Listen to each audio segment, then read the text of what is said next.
얼마 전에 아내와 함께 제가 산타바브라에 여행을 다녀왔습니다. 그리 멀지 않은 곳이어서 아침에 일찍 출발했습니다.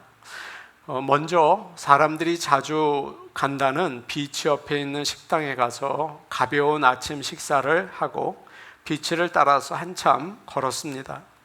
그리고 저는 커피를 잘 안 마시지만 유명한 커피점에 들려서 라떼 한 잔을 시켜서 나눠 마셨습니다. 도시 중심에, 산타바브라 도시 중심에 법원이 있는데 그곳이 역사적인 곳이라고 해서 들렀습니다. 나이가 아주 많으신 할아버지가 투어를 하고 계셨습니다. 여러 사람들이 같이 따라갔고요. 그래서 산타바브라와 법원의 역사를 설명해 주었습니다. 참 많은 전쟁이 있었더라고요. 그리고 점심에는 피어에 가서 간단하게 식사를 한 다음에 그곳에 미션이 있어서 거기에 잠시 둘러보고 집으로 왔습니다. 하루 여행이었어요. 여행을 좀 즐기고 싶어서 여기저기 걸어 다니고 또 앉아서 멍청하게 있고 음식도 먹고 사람들 어떻게 생겼나 이렇게 들여다보고 그랬습니다. 어느 책을 보니까 예배가 여행과 같다 그렇게 적으셨더라고요. 어떤 분은 찬양 시간을 너무 좋아해서 막 그 시간에 온 마음으로 찬양을 드리고, 어떤 분은 설교를 좋아해서 설교를 들어야 예배를 드린 거다 그렇게 생각을 하셔요. 어떤 분은 축도를 중요하게 생각을 해서 아무리 예배를 다 드려도 축도를 받지 않으면 헛수고한 거다 그렇게 생각하는 분도 계시다고 해요. 그래서 다른 시간에는 관심을 가지고 있지 않다가 원하는 시간만 되면 정신을 바짝 차린다는 거죠. 여행을 여러분 가시지 않습니까? 어디를 다녀왔는가가 사실은 중요하지 않고 모든 과정을 즐기는 게 중요하다고 해요. 여러분은 어떤 스타일이십니까? 원하는 목적지만 가서 딱 보고 오는 스타일이십니까? 아니면 갈 때부터 올 때까지 그 시간을 다 즐기고 계십니까? 예배가 그와 같아요. 한 순서 모든 순서가 소중하죠. 그때 하나님께 영광을 돌리고 또 그때 주시는 특별한 하나님의 은혜를 받으시기를 원합니다. 그럴 때 우리는 귀한 예배를 주님께 드릴 수 있습니다. 그런 예배자로 주일날 또 수요 예배 새벽 기도의 시간에 하나님을 만나고 참다운 예배자로 사시기를 바랍니다. 오늘 말씀은 하나님께서 사람의 역사를 다 아시고 구원의 계획을 세우시는 말씀이 나와 있습니다. 이 말씀을 통해서 하나님께서 은혜 주시기를 원합니다. 아담과 하와는 저녁에 바람이 서늘할 때 하나님께서 거니시는 소리를 들었습니다. 전에는 그 소리를 들으면 하나님 오셨다 기뻐했는데 죄를 짓고 나서는 듣기가 싫은 거예요. 마음이 섬뜩하고 또 놀래고 그렇습니다. 그들은 하나님의 얼굴을 피해서 동산 나무 사이에 숨었습니다. 하나님 만나고 싶지 않은 거예요. 이대로 내버려 두세요. 나를 좀 그냥 모른 척 해주세요. 그런 마음이 있었습니다. 하나님이 불편하고 멀리하고 싶은 거죠. 사랑하는 여러분, 죄가 없으면 사람이 떳떳하고 당당합니다. 근데 이 죄라는 것이 사람을 참 변하게 만들어요. 하나님의 얼굴을 피하고 숨게 하죠. 자식이 부모를 피할 때가 있습니다. 슬슬 피해요. 부부도 얼굴 마주 보는 게 불편할 때가 있어요. 불편하다. 믿는 사람들도 마찬가지죠. 교회 오는 게 싫어요. 그리고 사람들 만나는 게 또 힘듭니다. 그거는 좀 문제가 있다는 이야기죠. 여러분도 아시죠? 하나님은 어디나 계십니다. 그래서 하나님으로부터 숨을 수는 없죠. 주님은 내가 앉고 일어서는 것도 아시고 멀리서도 저 무슨 생각하고 있구나 그것까지 아세요. 여러분 다 아시죠? 이거 시편에 나와 있는 말씀이라는 거 아시지 않습니까? 그러나 죄를 지으면 알면서도 다릅니다. 숨게 돼요. 피하게 됩니다. 이것이 죄가 가지고 있는 대단한 능력이에요. 9절과 10절 말씀 우리 같이 보겠습니다. 9절, 10절 말씀입니다. 시작. 여호와 하나님이 아담을 부르시며 그에게 이르시되 내가 어디에 있느냐? 이르되 내가 동산에서 하나님의 소리를 듣고 내가 벗었으므로 두려워하여 숨었나이다. 하나님께서는 아담과 하와를 그냥 두지 않으세요. 너무 감사하죠? 그래서 찾아오셨습니다. 그리고는 네가 어디 있느냐 아시면서, 여러분 여기 앉아 있는 거 다 알면서 네가 어디 있느냐? 너 지금 정신이 어디가 있느냐? 네 영혼이 어디에 있느냐? 그렇게 물어보시는 거죠. 하나님은 그들이 어디에 있는지 몰라서 물으시는 게 아니에요. 다 아시죠. 아담과 하와를 꾸짖으려고 그러시는 것도 아니에요. 그렇다면 네가 어디 있느냐 왜 그런 얘기합니까? 나가라. 나 꼴도 보기 싫다. 그러지 않으시겠어요? 만일 심판하려고 하셨다면 오실 필요도 없죠. 그냥 놔두면 되는 거예요. 여러분 세상 사람들 그냥 놔두면 되는 거예요. 그러면 자동적으로 멸망하지 않습니까? 근데 하나님은 그러지 않으세요. 하나님이 우리를 찾아오시는 것은 우리를 구원해 주시기 위한 것입니다. 하나님이 네가 어디에 있느냐라고 물으신 것은 너 왜 거기 있니? 왜 나를 피하니? 죄 지은 거 다 안다. 숨는다고 되는 게 아니다. 이제 나와라. 그러시는 거죠. 하나님께서 도와주시겠다는 거예요. 하나님께서 우리를 부르십니까? 오늘 아침 내 마음을 두드리셨습니까? 도와주시겠다는 거예요. 나오라는 거예요. 내가 너의 아버지시라는 거예요. 아이가 잘못하고 숨어 있을 때 아버지가 나와라. 너 문 뒤에 있는 거 다 안다. 이리 와라. 그러지 않습니까? 전에도 드린 이야기입니다. 저희 어머니는 이북 분이셨어요. 이북에 부모와 형제들을 다 놔두고 남쪽으로 내려오셨습니다. 그런데 어머니에게 잊을 수 없는 기억이 한 가지가 있어요. 쌀을 씻을 때마다 저를 옆에다 두시고 그 이야기를 계속 하십니다. 한 번은 우물가에서 쌀을 씻는데 물을 버리다가 쌀이 이렇게 쑥 흘러내렸나 봅니다. 그런데 지나가다가 그것을 보신 저의 할아버지께서 그 손이 소뚜껑만하다고 표현하시거든요. 오시더니 그 큰 손으로 따귀를 한 대 치시더래요. 이 에미나이 정신 차리라 이러면서 딱 때리신 거예요. 귀한 쌀을 흘려버리면 어떻게 하간? 그러신 거예요. 평소에 워낙 자상하시고 매 한 번 들은 적이 없는데 그 한 대 맞으니까 그렇게 서럽더래요. 아파서가 아니라 마음이 아팠습니다. 저희 어머니는 곧바로 산 너머로 가서 친척 집으로 도망을 가셨답니다. 막상 친척 집에 왔는데 마음이 편하지 않더래요. 내 집에 가야 되는데 이거 어떻게 하나 마음 졸이고 저녁에 밥도 제대로 먹지 못하고 잠도 안 오더랍니다. 그런데 밤늦게 저의 할머니가 찾아오셨어요. 가자 이 에미나이야 그러더래요. 그래서 엄마의 손을 잡고 밤길을 걸어서 돌아오는데 너무 기쁘더래요. 여러분가 아시겠죠?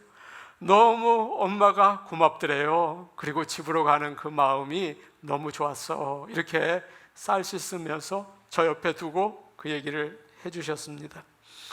따귀 맞을 때는 마음이 아팠지만 평생 쌀 씻으면서 아버지 얼굴이 턱 나오고 또 저녁에 찾아온 어머니의 손길이 기억이 나고 그러더랍니다. 여러분, 하나님께서 오늘 이 시간 여러분이 찾아오신 것 같지만 여러분과 저를 부르셨어요. 얼마나 감사합니까? 하나님의 그 사랑에 감사하고 사시기를 바랍니다.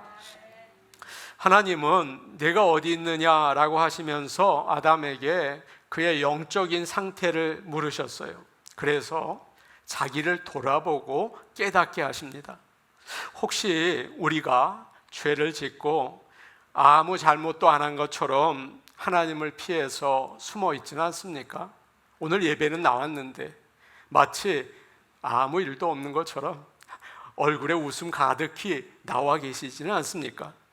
속으로 괴롭고 여기 앉아 있는 것이 마음에 두려워 있는데 나오지는 않으셨습니까? 이 시간 하나님께서 여기에 있는 저와 여러분에게 말씀하십니다. 네가 어디에 있느냐? 돌아보라는 말씀이죠. 숨은 곳에서 나오라는 것이죠. 죄인인 우리를 찾아오시는 그 크신 하나님, 너무도 감사합니다. 오늘 그 음성 듣기를 원합니다. 아담과 하와는 무화과 나무 잎으로 몸을 가리고 정말 부끄러운 얼굴로 일어섰어요. 그리고는 이렇게 대답을 합니다. 제가 하나님의 음성을 들었지만 벗었기 때문에 두려워서 숨었습니다. 좀 이상하죠? 대답이 이게 아닌데요. 뭐라고 대답해야 합니까? 제가 죄를 지었습니다. 제가 잘못했습니다. 그래야 되잖아요. 근데 동문서답이에요. 엉뚱하게 벗었기 때문에 두려워서 숨었습니다. 그렇게 얘기합니다. 여러분, 참 엉뚱한 대답이죠? 먼저 하나님, 제가 잘못해서 이게 숨어 있는 겁니다. 그래야겠죠. 그런데 자기 마음이 어떤지를 얘기를 해요. 여러분, 이것이 죄가 주는 그 힘입니다. 타락한 사람의 모습이에요. 아담이 예전엔 그렇지 않았거든요. 죄를 짓고 나니까 달라졌어요. 어떻게 해요? 자기만 생각하는 거죠. 하나님께 잘못한 것은 알았지만 그거보다 중요한 게 내 기분입니다. 하나님은 생각하지 않고 찾지도 않고, 하나님, 제가 너무 기뻐요. 제가 너무 슬퍼요. 제가 너무 힘듭니다. 그것만 신경 쓰는 거예요. 예배 자리에 나왔는데 아이고, 내가 좀 힘들다. 내가 참 마음이 오늘은 흐뭇하다. 자기만 생각하는 거예요. 그냥 처음부터 끝까지. 아담의 자손인 우리도 마찬가지입니다. 죄의 영향을 받아서 나만 생각해요. 상황이 안 좋거나 기분이 나쁘면 하나님 생각을 못하는 거죠. 사도 바울이 이렇게 말을 합니다. 의인은 없나니 하나도 없으며 깨닫는 자도 없고 하나님을 찾는 자도 없도다. 그런데 하나님이 우리를 부르실 때는 내 문제에 답을 가지고 계시는 거예요. 지금 나만 생각하지는 않습니까? 나 지금 힘들다. 그런데 하나님께서 우리를 여기에 부르신 것은 답을 가지고 있다는 겁니다. 해결을 해 주시겠다는 겁니다. 우리 자신의 모습을 돌보고 죄를 깨닫고 회개를 하기를 원하십니다. 전에 아담과 하와는 하나님과 가까웠죠. 그런데 죄를 딱 짓고 보니까 도망자가 되었습니다. 예전에 드라마 중에서 도망자 그런 것도 있었죠. 여러분, 자수해야 합니다. 예전에 제가 어렸을 때 길을 가다 보면 이 전봇대에 붙어 있었습니다. 어둠 속에 떨지 말고 자수하여 광명 찾자. 여러분, 어둠에 떨지 말고 자수하십시오. 광명 찾습니다. 빛 되신 예수님께 나아갈 때 우리를 부끄럽게 하고 또 마음이 힘들고 그런 것들 하나님께서는 다 용서해 주십니다. 그래서 우리를 자유를 주시는 거죠. 여러분, 이것이 오늘 우리가 예배에 나온 참된 기쁨입니다. 하나님께서 우리 모두의 죄를 오늘 용서하시고 광명 찾고 밝은 마음으로 집으로 돌아갈 수 있기를 축복합니다. 아멘. 하나님은 숨어있던 아담과 하와를 불러내서 조사를 하세요. 조사를 아주 확실하게 하십니다. 뭐라고 물으십니까? 11절을 보시면 이런 말씀이 있어요. 누가 너에게 벗었다고 말해 주었느냐? 그렇게 물으시죠. 내가 먹지 말라고 한 나무의 열매를 너 먹었느냐? 이렇게 물어보세요. 아담에게 물어보시고 13절을 보면 하와에게 또 물어보십니다. 누가 왜 그런 일을 했느냐라고 물어보시죠. 마치 형사가 범인 신문하는 것 같아요. 하나님께서 왜 이렇게 마음을 자꾸 찔르시는 거예요. 왜 이렇게 편안하게 오늘 예배드리러 왔는데 왜 그렇게 쿡쿡 찔르면서 물어보시는 거예요? 모르셔서 물어보시는 거예요. 좀 내용을 알고 싶다, 제가 무슨 생각하나, 그런 것이에요? 아닙니다. 하나님은 여러분의 마음을 지금 다 알고 계세요. 대답을 원하시는 질문이 아니에요. 이것은 아담과 하와가 자신을 돌아보고 고백하기 위한 것입니다. 그런데 이 두 사람이 그냥 감추고 변명해요. 절대 열지 않아요. 내 창피해서 죽어도 안 연다. 그리고 다른 사람에게 책임을 돌리는 거예요. 12절과 13절 말씀 우리 같이 보겠습니다. 12절, 13절 말씀입니다. 우리 같이 볼까요? 시작. 아담이 이르되 하나님이 주셔서 나와 함께 있게 하신 여자, 그가 그 나무 열매를 내게 주므로 내가 먹었나이다. 여호와 하나님이 여자에게 이르시되 네가 어찌하여 이렇게 하였느냐? 여자가 이르되 뱀이 나를 꿰므로 내가 먹었나이다.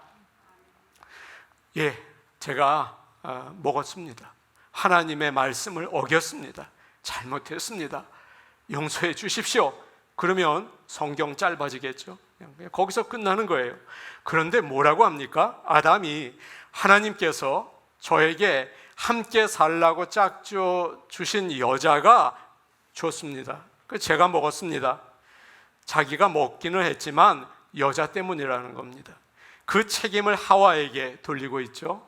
여러분, 2장을 보시면 아담이 처음 하와를 보았을 때 어땠습니까?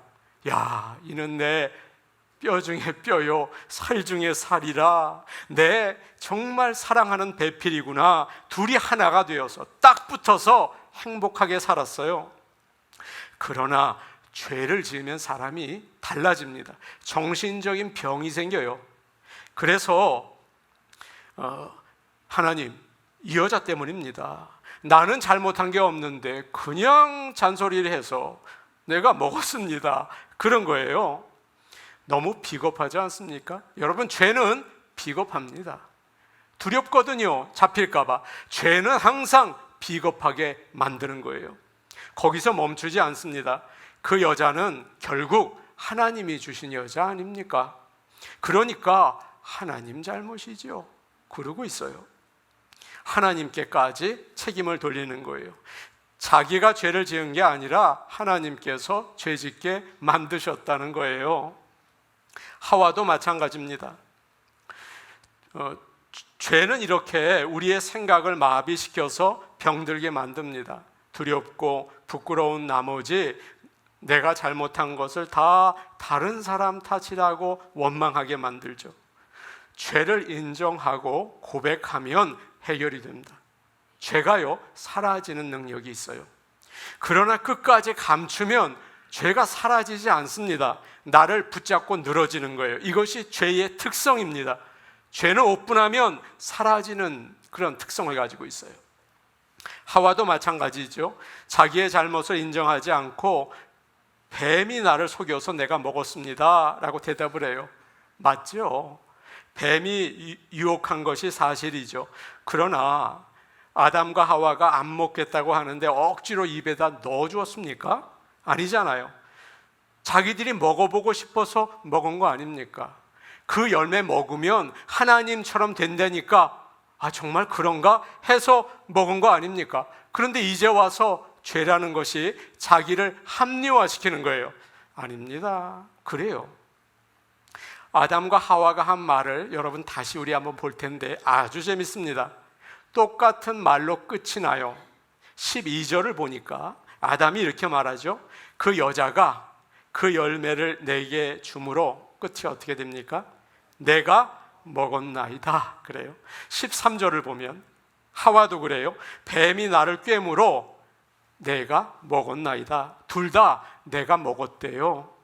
하나님이 나와 같이 살라고 한 여자가 그 열매를 주었다고 해도, 뱀이 나를 꼬였다고 해도 결국은 아내가 먹은 겁니까? 뱀이 먹은 겁니까? 아니에요. 내가 먹은 겁니다. 여러분, 죄는 외적인 원인이 있죠. 여러분도 할 말이 많죠. 저도 할 말이 많아요. 그러나 사탄의 유혹도 있고요. 그러나 결국은 누가 먹은 겁니까?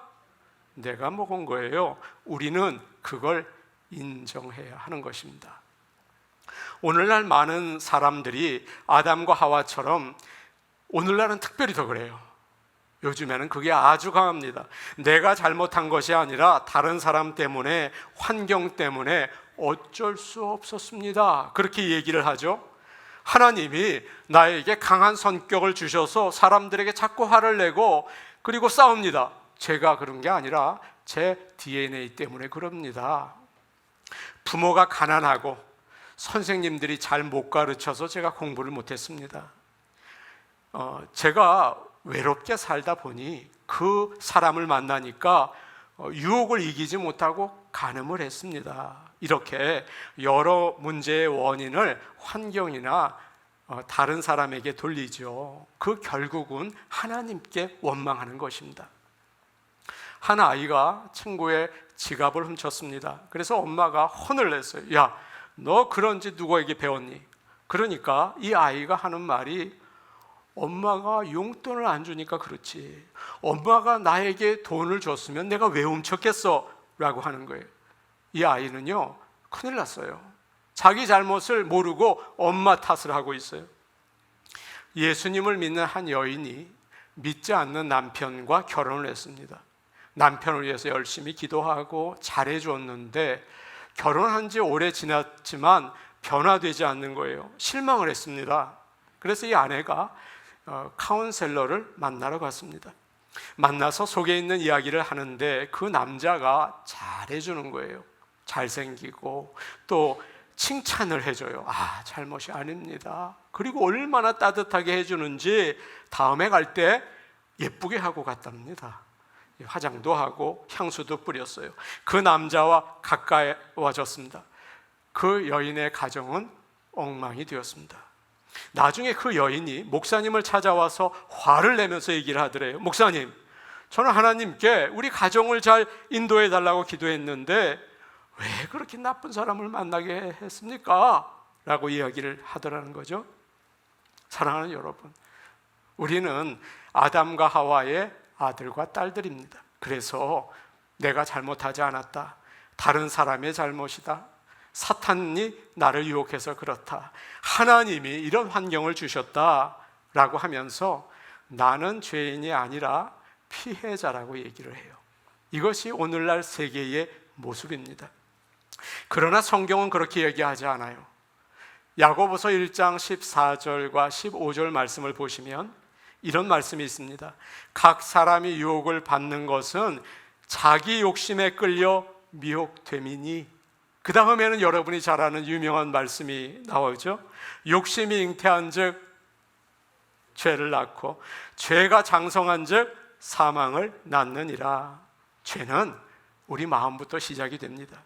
우리 마음 속에 욕심이 가만히 있다가 돈이라든지 명예라든지 아름다운 이성을 만나면 그냥 덥석 물게 되는 거죠. 예수님은 죄가 없으신 분이십니다. 그런데 사람들이 예수님을 십자가에 못 박아 죽였죠. 주님은 다른 사람들의 탓을 하지 않으시고 모든 죄의 책임을 자신이 지셨어요. 그러지 않습니까? 예수님을 믿는 우리는 어떻게 해야겠습니까? 내가 죄인이라는 사실을 인정하고 주님께 고백할 수 있는 깨끗한 마음 되기를 원합니다. 그럴 때 용서해 주세요. 요한일서 1장 9절 말씀, 만일 우리가 우리 죄를 자백하면 저는 미쁘시고 의로우사 우리 죄를 사하시며 우리를 모든 불의에서 깨끗하게 하실 것이요. 아멘. 제가 교인들을 만나면 주로 이런 말을 듣습니다. 다른 사람들 때문에 힘들다는 말을 참 많이 하세요. 목사 때문에 힘듭니다. 장로 때문에 힘듭니다. 다른 성도들 때문에 힘듭니다. 얘기는 한참 하시는데 가만히 들어보면 주로 그 얘기예요. 그 얘기들이 거의 다 그렇습니다. 그런데 제가 문제입니다. 저를 위해서 기도해 주세요. 제가 변하기 원합니다. 그런 사람은 제가 한 사람도 못 만나봤습니다. 저도 마찬가지예요, 여러분. 목회를 하면서 힘들 때는 성도들 원망을 합니다. 누구에게 말은 제가 하지 않지만 하나님께, 하나님, 성도들 때문에 힘듭니다, 그런 기도를 하는데 제 자신을 보게 되는 거예요. 그런데 깨닫습니다. 결국 문제는 나에게 있다는 것을, 그리고 내가 회개해야 한다는 것을 알게 돼요. 성령님께서는 그것을 알려주시는 거죠.